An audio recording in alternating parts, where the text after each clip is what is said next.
अमीरों की करनी की सजा भुगतेगा गरीब। 27 साल बाद गरीबों की थाली से गायब हो जाएंगे चावल और गेहूं की रोटी। 2050 तक भारत में इतनी घट जाएगी पैदावार, आ सकता है पाकिस्तान जैसा संकट। वजह आपको कर देगी हैरान।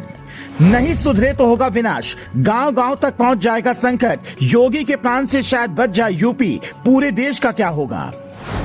देश में आपदाएं आ रही हैं, कभी बाढ़ आ जाती है तो कभी भूकंप डराता है, कभी सूखे से मन घबराता है। आने वाले सालों में ये और बढ़ेगा तो संकट गहराता जाएगा। ये दावा हम नहीं, Indian council of agriculture research यानी कि ICAR की एक स्टडी कह रही है। भारत सरकार भी इस संकट को मान रही है, जिसका मतलब है कि आने वाले 27 सालों में गरीब की थाली से चावल और गेहूं की रोटी लगभग गायब हो जाएगी। 2050 तक देश में पैदावार इतनी कम हो जाएगी कि डर है कहीं पाकिस्तान जैसे हालात न पैदा हो जाएं। हालांकि इसकी उम्मीद कम है, लेकिन यह तय है कि अनाज की पैदावार बेहद कम होने वाली है, जिसके पीछे की वजह बहुत बड़ी है और कुछ हद तक हमारे और आपके हाथ में है, खासकर इस देश के अमीरों के हाथ में। उस वजह से पर्दा उठाने से पहले आप ये जान लीजिए कि स्टडी क्या कह रही है।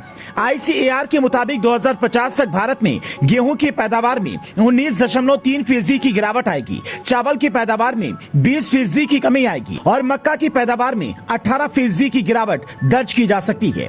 यही आंकड़े 2080 तक बहुत बदल जाएंगे। धान की फसल में 2080 तक 47% की गिरावट आ जाएगी, गेहूं की फसल में 40% और मक्का की फसल में 23% की गिरावट का अनुमान है। हालांकि थोड़ा बहुत आंकड़े ऊपर नीचे हो सकते हैं, लेकिन ये संकट बहुत बड़ा है। सोचिए आने वाले वक्त में आपके और हमारे बच्चों के पास खाने के लिए क्या होगा, क्योंकि हमारे देश की जनसंख्या तेजी से बढ़ रही है और अनाज की पैदावार कम होगी तो कैसे काम चलेगा।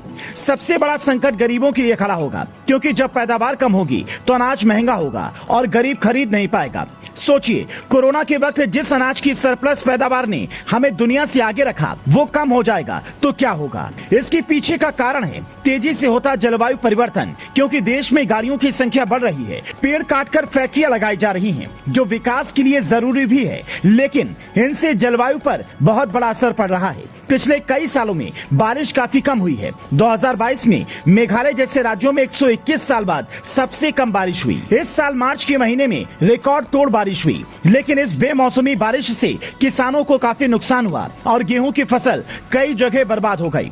इन हालातों को ऐसे समझिए कि वाराणसी के सैकड़ों गाँवों में 160 फीट नीचे तक वाटर लेवल खिसक गया है, जिससे बचने के लिए यूपी सरकार नल जल योजना शुरू कर रही है और गाँव गाँव में पानी की टंकी लगाई जा रही है, ताकि पूरे गांव में चलने वाले समरसेबल को बंद कराया जा सके। क्योंकि आजकल ग्रामीण इलाकों में लगभग हर घर में समरसेबल का इस्तेमाल होता है, जिससे पानी की काफी बर्बादी होती है और वाटर लेवल तेजी से नीचे जाता है। सिंचाई के लिए भी ड्रिप सिस्टम को योगी आदित्यनाथ लेकर आए हैं और सरकार नए तरीके की खेती पर सब्सिडी भी दे रही है।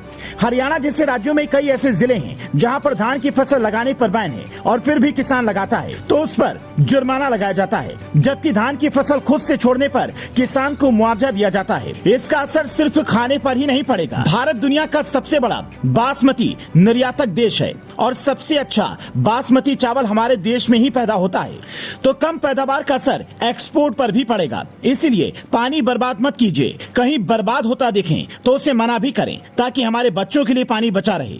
Bureau report, news flash.